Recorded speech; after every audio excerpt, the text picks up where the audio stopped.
ఇప్పుడు pen point హైదరాబాద్లో ఒక విచిత్రమైన పరిస్థితి. ఎందుకంటే ఓ పక్క హైడ్రా అక్రమ నిర్మాణాలు ఏమన్నా కనిపించినా, అక్రమ కట్టడాలు ఏమన్నా ఉన్నా వాటిని కూల్చివేస్తుంటే మరోవైపు అదే అక్రమ నిర్మాణాలు పెరిగిపోతూనే ఉన్నాయి. ఎందుకంటే కొందరు టౌన్ ప్లానింగ్ అధికారుల నిర్లక్ష్యం వల్ల ఈ పరిస్థితి అనేది తలెత్తుంది. ఇది కేవలం హైదరాబాద్లో ఒక ప్రాంతానికి మాత్రమే పరిమితం కావట్లేదు, చాలా ప్రాంతాలు ఇదే తరహా సిచ్యువేషన్ ఉంది. ఎందుకంటే ఏదైతే టౌన్ ప్లానింగ్ అధికారులు ఉన్నారో టౌన్ ప్లానింగ్ అధికారులు అక్కడ లోకల్గా ఉన్న బిల్డర్లు కన్స్ట్రక్షన్ జరుగుతున్న సైట్లు ఏవైతే ఉన్నాయో వాళ్ళతో కలిసి ఈ మొత్తం ముందుకు వెళ్తున్న పరిస్థితిగా మనకు అనిపిస్తుంది. అందులో ముఖ్యంగా ఇవాళ మనం వేస్తుంది షేర్లింగంపల్లి జోన్ మొత్తంలో ఏం జరుగుతుందన్న విషయాన్ని మనము చూపించే ప్రయత్నం చేస్తున్నాం. అందులో ముఖ్యంగా షేర్లింగంపల్లి జోన్ మొత్తం అక్రమ నిర్మాణాలు పరమ స్పీడ్గా అక్కడ కంప్లీట్ అయిపోతున్న పరిస్థితి కనిపిస్తుంది. అందులో జిహెచ్ఎంసీ టౌన్ ప్లానింగ్ విభాగము ఎంత పటిష్టంగా పనిచేసినా సరే షేర్లింగంపల్లిలో మాత్రం టౌన్ ప్లానింగ్ అన్నది పట్టాలు తప్పిందని చెప్పాలి మనం. ఎందుకంటే టౌన్ ప్లానింగ్ అధికారుల నిర్లక్ష్యం వైపు కనిపిస్తుంటే అక్రమ నిర్మాణదారులకు అది అండగా నిలుస్తున్న పరిస్థితి ఉంది. లక్షల్లో వేతనాలు తీసుకొని అక్రమ నిర్మాణాలకు కాపలా కోసం ఈ అధికారులు ఏమైనా పనిచేస్తున్నారా అన్న అనుమానం చాలామంది వస్తుంది. అంతేకాకుండా ఎవరైనా ప్రశ్నించినా వాళ్లకు సమాధానం చెప్పకుండా దురుసుగా ప్రవర్తించడానికి ఏమైనా వీళ్ళు జీతాలు తీసుకుంటున్నారా? అక్రమ నిర్మాణాలను ఆపడానికి ఉన్న అధికారుల ఆ పని చేయకుండా ఇప్పుడు వాళ్ళు అక్రమార్కులకు అండగా నిలవడానికి కాపలాదారులుగా మారడానికి ఏమైనా ముందుకు వెళ్తున్నారన్న ప్రశ్నలు స్థానికులు వాళ్ళ అధికారులను అడుగుతున్న సిచ్యువేషన్ కనిపిస్తుంది. ఇక ఎవరైనా ప్రశ్నించారా? వాళ్ళ పట్ల దురుసుగా ప్రవర్తించడము, వారికి దురుసుగా సమాధానం ఇవ్వడము, దీనితో వాళ్ళ చేతులు దులుపుకుంటున్న పరిస్థితి చాలా ఆందోళనకరంగా మారింది అని అక్కడ ఉన్న స్థానికులు మాట్లాడుతున్న పరిస్థితి కనిపిస్తుంది. ఇక ఎవరైనా ప్రశ్నించారా? ఇది మొత్తం జోనల్ కమిషనర్కే తెలుసని చేతులు ఎత్తేసి తమ చేతిలో ఏమీ లేదంటూ అధికారులు కొద్దిమంది అలాంటి ఆన్సర్లు వినిపించే ప్రయత్నం చేస్తున్నారు. ఇప్పుడు నేను చెప్పబోయే అధికారికి సంబంధించి చాలా క్లియర్గా మనం చూడాల్సి ఉంటుంది. ఎందుకంటే షేర్లింగంపల్లికి సంబంధించి టౌన్ ప్లానింగ్ శాఖ ఎలా పనిచేస్తుంది అంటే ఒక్కటే పని. అక్కడ అంతస్తుకు రేటు ఉంది, అక్కడ కట్టే బిల్డింగ్ ప్రతిదానికి ఒక వాల్యూ ఉంది, ఆ వాల్యూ తగ్గట్టుగా వీళ్ళ కమిషన్లు ఉన్నాయి. వీటన్నిటిని తీసుకొని ఇవాళ ఈ అక్రమ కట్టడాలను వీళ్ళు యథేచ్ఛగా ముందుకు వెళ్ళొచ్చంటూ ఒక భరోసా ఇచ్చి మరీ కంప్లీట్ చేస్తున్న పరిస్థితి ఉందా అంటే అవుననే సమాధానమే వినిపిస్తుంది. ఇక్కడ చాలా విచిత్రమైన పరిస్థితి నేను ఎందుకన్నాను అంటే అక్రమ కట్టడాలు కనిపించకుండా ఉండే అవకాశం లేదు. ఎందుకంటే అక్కడ ఉన్న ప్రాంతంలో ఎంత ఎస్ఎఫ్టీ కట్టాలి అన్నా, అక్కడ ఉన్న ఏదైతే విస్తీర్ణం ఉందో ఆ విస్తీర్ణం తగ్గట్టుగా ఎన్ని ఫ్లోర్లు కట్టాలి అనేది ప్రతి ఒక్కరికి చిన్న పిల్లవాడిని అడిగినా సరే తెలిసిపోతున్న ఈ విషయాలు మాత్రం టౌన్ ప్లానింగ్ అధికారులకు అసలు అర్థమవ్వవు, వాళ్ళకి కనిపించినా సరే ఎక్కడికక్కడ ఈ మామూళ్ళ మత్తు ఏదైతే ఉందో ఆ మత్తు కాస్త వాళ్ళను ఆలోచింపజేయట్లేదు అన్నది మనకు అర్థమవుతుంది. ఇక ముఖ్యంగా చూస్తే మాత్రం ఎవరైనా సరే అక్రమ కట్టడాలు కడుతున్నారు అని అంటే దాని సమాచారం ఎవరైనా ఇచ్చారంటే అక్కడికి వెళ్ళి వాళ్ళతో రేటు మాట్లాడుకుంటున్నారు. ఆ తర్వాత మేము నోటీసులు ఇచ్చాము లేదా మరొక స్టోరీ చెప్పి దీని మొత్తాన్ని అయితే ముందుకు తీసుకెళ్తున్న పరిస్థితి కనిపిస్తుంది. ఇదంతా ఎందుకు మాట్లాడుతున్నామంటే నేను చెప్పినట్టుగా జిహెచ్ఎంసీ పరిధిలో అక్రమ కట్టడాల నిర్మాణాలని ఆపేందుకు హైడ్రా వైపు ప్రయత్నిస్తుంటే వీళ్ళు మాత్రం దానికి వ్యతిరేకంగా డబ్బులు తీసుకొని లేదా ఈ మామూళ్లకు అలవాటు పడి మరీ వాటిని యథేచ్ఛగా తీసుకెళ్తున్న పరిస్థితి మనకు కనిపిస్తుంది. ఇప్పుడు నేను చెప్తున్న అధికారి పేరు షేర్లింగంపల్లిలోని ఏసీపీ. ఈ ఏసీబీ ఎవరు అంటే వెంకటరమణ. ఆయన సంబంధించిన ఇప్పుడు మీరు ఏవైతే స్క్రీన్ మీద చూస్తున్న విజువల్స్ ఉన్నాయో అవే అక్రమ కట్టడాలు మీకు కనిపిస్తున్నాయి కదా. 1 కాదు 2 కాదు, G+2కి పర్మిషన్ తీసుకుంటే G+5 లేదా G+5కి పర్మిషన్ తీసుకుంటే 6, 7, 8 ఇలా నెంబర్లు పెరుగుతూనే ఉంటాయి. ర్యాంకులు ఎలా అయితే 1, 1, 2, 2 అన్నట్టుగా వాళ్ళు ఒక్కొక్క ఫ్లోర్ పెరుగుతున్న కొద్దీ ఒక్కొక్క రేటుని ఫిక్స్ చేసి వీటిని నడిపిస్తున్న పరిస్థితి కనిపిస్తుంది. అందులో భాగంగానే ఇప్పుడు మీరు చూస్తున్నవన్నీ కూడా షేర్లింగంపల్లిలో ప్రాంతంలో ఉన్న ఈ అక్రమ కట్టడాలు. ఈ నిర్మాణాలకు పర్మిషన్లు ఉంటాయి కానీ వాటి పర్మిషన్ల సంఖ్య ఫ్లోరు కేవలం 2 ఉంటే 5 కడుతున్నారు, 5 ఉంటే 6, 7 ఇలా ఏదో ఒక కారణం చూపించి వాటిని పెంచుకుంటూ పోతున్నారు. ఈ పెంచుకుంటూ పోతున్నా సరే అక్కడ ఉన్న అధికారులకు మాత్రం ఏది కనిపించదు.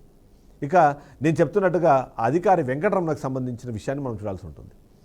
ఈయన విచిత్రమైన ఒక వ్యక్తిగా మనం ఎందుకు చెప్పాలి అంటే ఆయన రెస్పాండ్ అయ్యే పద్ధతి చాలా డిఫరెంట్గా ఉంటుంది. అంతేకాకుండా ఆయన అడిగే ప్రశ్నలు ఎవరైతే ఇది చెప్పే ప్రయత్నం చేస్తారో వాళ్ళకి సంబంధించి ఆయన అడిగే ప్రశ్నలు చాలా విచిత్రంగా ఉంటాయి అన్నది. అందుకే ఇప్పుడు మీరు చూస్తున్న విజువల్స్ ఏమంటే ప్రతిరోజు ఈ సారుకు సంబంధించిన కథనాలు ప్రతిరోజు వస్తాయి. మామూలుగా ఎవరైనా ఫేమస్ అవ్వాలంటే ఏం చేస్తారంటే ఏదైనా మంచి పని చేసి లేదా ఏదైనా పిచ్చి పని చేసి వాళ్ళు పేపర్లో కనిపిస్తుంటారు. కానీ ఈ అధికారి మాత్రం ప్రతిరోజు అక్కడ ఉన్న లోకల్ పేపర్లో ప్రతిరోజు కనిపిస్తారు. ఎందుకు కనిపిస్తారు అంటే ఒకటే ఒక పని, అక్కడ ఉన్న అక్రమ నిర్మాణాలకు కొమ్ము కాస్తున్నారు అన్న ఆరోపణలు ఆయన మీద వినిపిస్తాయి.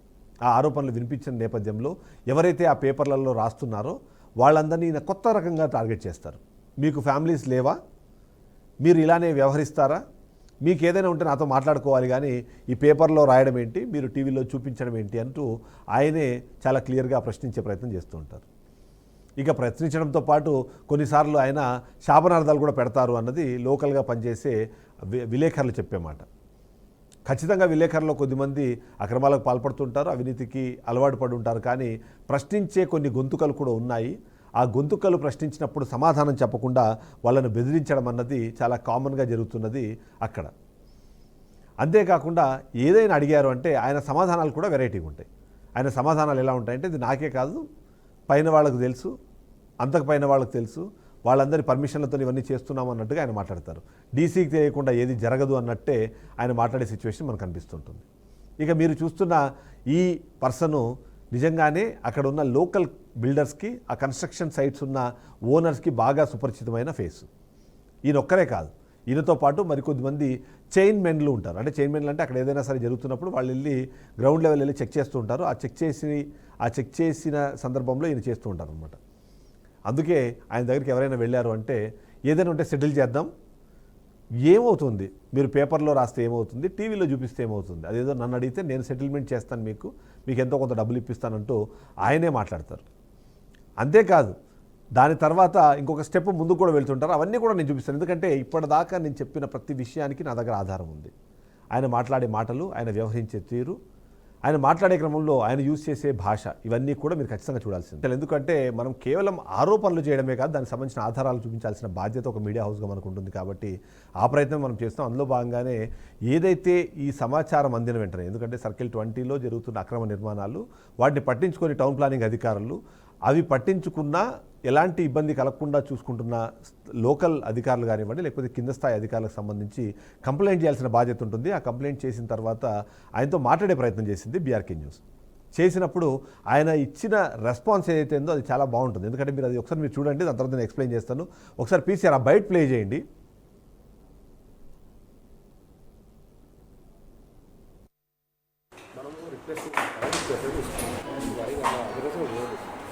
చేస్తే నష్టం ఎవరికి, నాకు నష్టమైంది అనుకో, రేపు పొద్దున మీకు నష్టం లేదు. సింపుల్గా మాట్లాడినా ఇవాళ పోతే రేపు లేకపోతే ఎల్లుండి ఖచ్చితంగా వస్తాం. మీకు ఎట్లా వస్తుంది ఒకసారి చూడండి. మళ్ళీ రాష్ట్రం మనము రిక్వెస్ట్ ఇస్తాం. మరి అగ్రెసివ్ లేదు. ఇట్లా చేస్తే నష్టం ఎవరికి, నాకు నష్టమైంది అనుకో, రేపు పొద్దున మీకు నష్టం లేదు. సింపుల్గా మాట్లాడినా ఇవాళ పోతే రేపు లేకపోతే ఎల్లుండి ఖచ్చితంగా వస్తాం. మీకు ఎట్లా వస్తుంది ఒకసారి చూడండి. మళ్ళీ రాష్ట్రం మనము రిక్వెస్ట్ ఇస్తాం. సో మీకు అర్థమైంది ఆ భాష. ఆయన చెప్తున్నది ఏంటంటే, మీరు ఇలాంటివి టీవీల్లో వేస్తే వచ్చే నష్టం ఎవరికి, నాకు నష్టం వస్తే వాళ్ళకి నష్టం వస్తుంది, మీకు అలాగే నష్టం వస్తుంది. అంటే ఏదైతే ఈయన ఫిక్స్ చేసిన ఫ్లోర్కి ఇంత రేటులో అది అందరికీ పంచిపెడతారన్నది చాలామందికి తెలిసిన విషయమే. సో అలా మీకు కూడా నష్టం జరుగుతుంది అంటే మీకు రావాల్సిన వాటా మేము ఇవ్వము అనే విధంగా ఆయన మాట్లాడే ప్రయత్నం చేస్తారు. బీఆర్కే న్యూస్ ఇలాంటి చిల్లర డబ్బుల కోసం ఆశపడదు అన్న విషయం అవి ఆయన మర్చిపోయినట్టున్నారు, ఆయనకు తెలియదు అనుకుంటాను.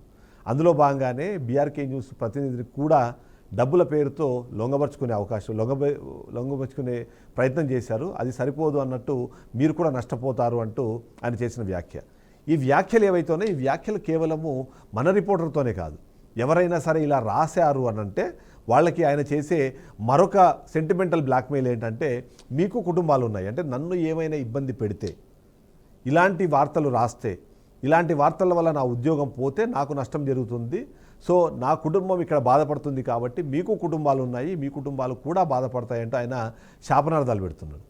ఇలాంటి పిల్లి శాపనార్థాలు వర్కౌట్ అవ్వు అన్నది మేబీ ఆయన మర్చిపోయినట్టున్నారు. ఆయన చేస్తోంది ఏమీ దైవ కార్యం కాదు, ఆయన చేస్తోంది అవినీతి కార్యం. ఆ అవినీతికి ఇలాంటి దేవుళ్ళని అడ్డం పెట్టుకొని మాట్లాడితే పెద్దగా ఒరిగేది ఏమీ లేదు, జరిగేది ఏమీ లేదు.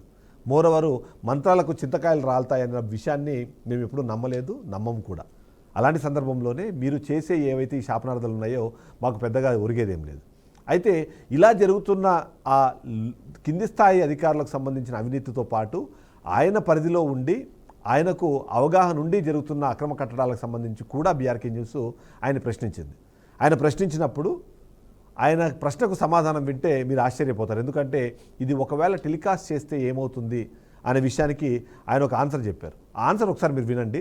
విన్న తర్వాత ఈయన ఏ స్థాయిలో అవినీతికి పాల్పడడానికి సిద్ధపడిపోయారో కూడా మీకు అర్థమైపోతుంది. అంతేకాకుండా ఈ సందర్భంలోనే ఈయన పై అధికారులు ఎవరైతే ఉన్నారో ఆ పై అధికారులకు సంబంధించి కూడా ప్రశ్నలు తలెత్తడానికి కారణం కూడా ఇదే విషయం అని చెప్పాలి. ఒకసారి ఆ బయట ఒకసారి ప్లే చేయండి పీసీఆర్.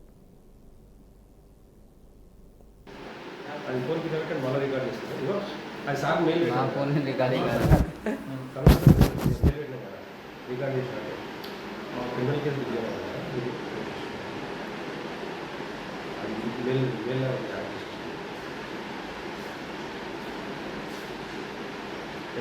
ఏం లేదు, కొంతమంది కంప్లైంట్ చేశారంటే సార్ యాక్చువల్గా అంటే ప్రతి ఒక్కరు చాలా మంది ఉన్నారు, మీ మిత్రులు ఉన్నారు. కంప్లైంట్స్ అంటే చెప్పండి, నోటీస్ ఇచ్చినామా ఇవ్వలేదా, మీకు ఏమైనా ఇన్ఫర్మేషన్ ఉంటే ఇస్తాం. అది కమిషనర్ క్రిమినల్ కేసు బుక్ చేయమని అది పెట్టినాం ఆల్రెడీ. ఎవరు సార్?